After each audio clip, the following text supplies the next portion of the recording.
सानम को सिल्ले दिसम टीवी रे गुण मानत जोहार साथ सागुन दाराम इन आपे को सामंग रे रायनाथ हंसदा तो तेहिं दो सोहराय निये बन गालमारावा तेहिं दो सोहराय परब दो मूलतो आबो दोबन बाडाय गिया सानम को के जे सोहराय दो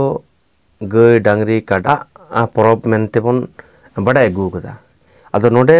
आयमा आडी रकम थुती गालमाराव हेना इन दो नारे दो बन चला चेद लेकान जाति कना बन खातिर तेहिं नोआ सोहराय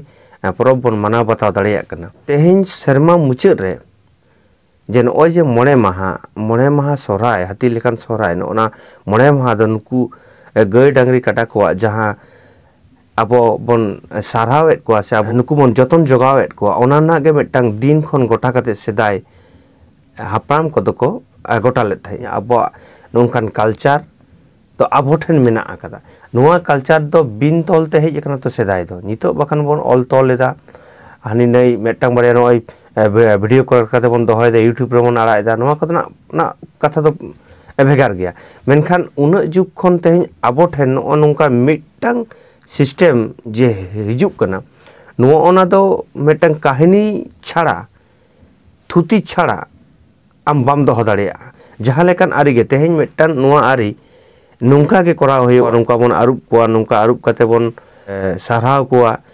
जतन जोगाव कोआ बन ओना जहां सिस्टम नोना को दो मिदटांग काहिनी ताला जुदी बांग ताहेना ओना आम दो ओना जिनिस बाम साब दाड़ेया आदो नोडे झतोखन जहां भेटल कथा है कोना तेहिं नेल ताबन पे धरती रे ओकोय जाति हो जे मिदटांग जानवर जहां को मेता को कना अकोआ कथा ते जानवर माने जीव एटा जीव लगी ओढ़े से उनको लगी भिन्न कायते को सेवा कोआ उनको बन सेवायत कोआ उनको बन जागावेत कोआ नोंकाना मिदटांग चितर दो कारहं बांग नेल होय कना ओका लेखान ताहले तेहिं आबो जाति कना बन जे नोंकाना मिदटांग नुन मारांग जिनिस बन उइहार नाम तियु दाड़े केदा जे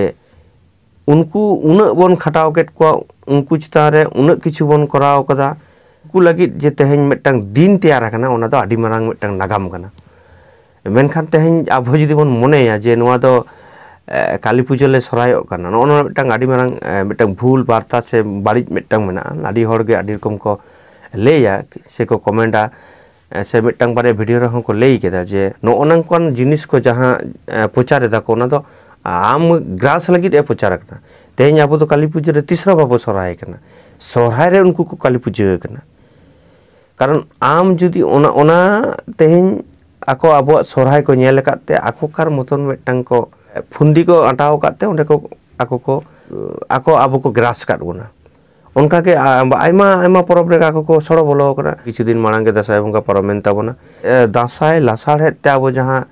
दासाय बन एनेज दागदा मेनखान उनको दो आबोरेन हरगे माने बांग बाडाय केते ओका लेका को लेइदा जे बांग देवी दुर्गा ले दालान ले उडुक कना माने दुर्गा पूजा लासाड़ हेते दासाय ले केते नोआ दो भूल कना दमे गे भूला नोआ दो विरोध दरकार कान ताबोना मेनखान आबोरेन किछु हर बांग बुचान हर उनकान कथा को रड़ेदा आदो ओना को नितो आबो ओना को नेल सोजे होय ताबोना तेहिं आबो ओका लेखान जाति कना बन ओनाते तेहिं मिदटान गाय डांगरी बन सेवायत कोआ जतनेत कोआ बन दुलारेत कोआ बन नोय पशु प्रेमी जहां को लेदा एटा हर नो पशु प्रेमी दो उनको ठेन बनुआ पशु प्रेमी दो आबो ठेन मेना पशु प्रेमी जहां माने उयहर चिंता भावना दरद जहां ओना दो एकमात्र आबो ठेन मेना उनको ठेन तो बनु चेन मेनखान उनको को लेय कोना ले पशु प्रेमी ओकारे चेद पशु प्रेमी मिड घड़ी मांग गे नेले थे यूट्यूब रे किछु हर माने आको व्यू बढ़ाव लगी माने जियली को गजेट कोते को गिडी काको कना किछु जाहे ओकारना कना बांग दो पाकिस्तान ना कना सेटा कंट्री ना कना बइन दिसेदा किंतु उनको माने उनको जहां चेणे को किनबा उनका जियली को गजेट को सोजे ओंडे को तुन गजेट को किनबा बाटुड़ गजेट को गज केते आदो उनको दो माने व्यू बढ़ाव लगी बाको जबेट को उनको पशु प्रेमी कना को आबो बाड़ाय का तबन पे आबो दो एमन मिदटांग जाति कना बन आबो दो अथड़ी बाबो गज को चिल हो आबो बन आजम कर गया बन ले गया बन जे गिद्रे को काटी गिद्रे को बाटुर फाटुर साब कते काकड़ा को गज के आदो बन ले गया बाबू काकड़ा चिदा गज के काकड़ा की आम जमे क्षति गिड़ी के चिदा नॉय जे नोना कथा माने अब तो बाबू खिति को गज को मेनखान जम को जहान जिनिस माने जहां गज के जम गाना जहां जम गाना उनी के बन गजे कना ताले ओना दो मिटा आहार रे हिजुक कना बाबू खिति गिड़ी के बाको ले जे नुई गज गिड़ी के तुम जमे आम की नोना कथा को तार माने अब तो कथा कथा रे अब माने अब सचेतना दो हेना कदा मेनखान ओना को अब बाबू फुलो कदा ओथड़ी अब बाबू गज को ओना खातिर माने चले बांग जहां जम बाय गाना उनकान जिनिस को अब तो बाबू गज को माने नुनकान जाति नुनकान माने वर्ल्ड रे टॉप जाति कना बोन मेनखान आबोगे जदि बाबू बुझ दाड़े जे टॉप जाति कना बोन ताले खान दो अब उनको हर ठन अब कथा अब बाबू पसना दाड़े चेद लेका तेज आमगे बाम बडाय लेदा तेज आमा सोहराय चेद कना तेज आमा दासाय चेद कना तेज आमा बाहा चेद कना तेज ओना सोहराय सारी के माने चेद लेखान माने जुक्ति मेना नोवारे तेज वर्ल्ड रे अब वर्ल्ड रेन हर जदि बोन बडाय चो दाड़े को नोंकान जुक्ति तो एटा ठेन बानुआ मेनखान आबोगे ओना जुक्ति बाबो बडाया से आबोगे ओना चेले ओना चिदा बोन सोहराय कना ओना के बाबो बडाया ताले खान तो वर्ल्ड रेन हर एटा हर चिकते बुझ दाड़े ताबोना अब कल्चर चेक कना अब ओका लेकन माने मानमी कन बोन ओका लेकन जाति कना बोन तेहें मिटांग गाय डांगरा लगित अब हो भिने करते मिटांग दिन खन कते उनको बोन जतन जोगाएत कोआ उनको बोन देवा सेवाएत कोआ नो उनकान मिटांग जाति कना बोन तेहें आर मिटांग कथा नोडे लई तरा इंजा गाय डांगरी खन एहब कते चेणे चुपड़ी माने जीव जियले तिना अब बोन दुलार को ओना दो अब बाहा बाखड़े रहो नाम कना चेद लेका अब बोन बाडाय गया सनम को के जे बाखड़े बोन जे नोय मिहु को मेरम को अब को अतिया को आलो हड़ेट आलो पटेट गोसाई आयुर अगु सतो अगु को गोसाई जाको इन दमे बइन बाडाय रहो मेनखान नोंकान इन आजम कदा जाहेर करे नोंका बोन बाखेड़ा ताले तेहें नोंकान कथा को ओकोय लेदा जे तेहें चेणे लगिन हो आबो बोन प्यार दा माने उनी लगिन हो बोन ओढ़ेदा जे नायते नापायते तहन मा मेहू मेरम को चला कना बीर बुरुते उनी होबन ओढ़े हाय कना जे नायते नापायते ओड़ा रुड़ को मा तेहें खाली आबो सुमुंग लगित दो बांग आबो सुमुंग लगित जे ओढ़ेदा बोन उनका दो बांग कना माने आबो जे नुकु जीव जियली लगित हो बोन ओढ़े कना से सुप्रुदो कना बोन ओकठन बोंगा बुरु ठेन नुआ दो मिटांग आडी मारांग विज्ञान सम्मत जुक्ति कना किंतु नुआ नुंकाना ओकोय ठेन आर मेना आबो ठेन छाड़ा आर ओकोय ठेन मिटांग गान वर्ल्ड रेन हर ठेन मेना कि बनुआ मेनखान उनकान जिनिस उन्ना दामानान जिनिस आबो ठेन मेना मेनखान आबो रेन हर से आबो को बाबो बुझ दाड़िया कना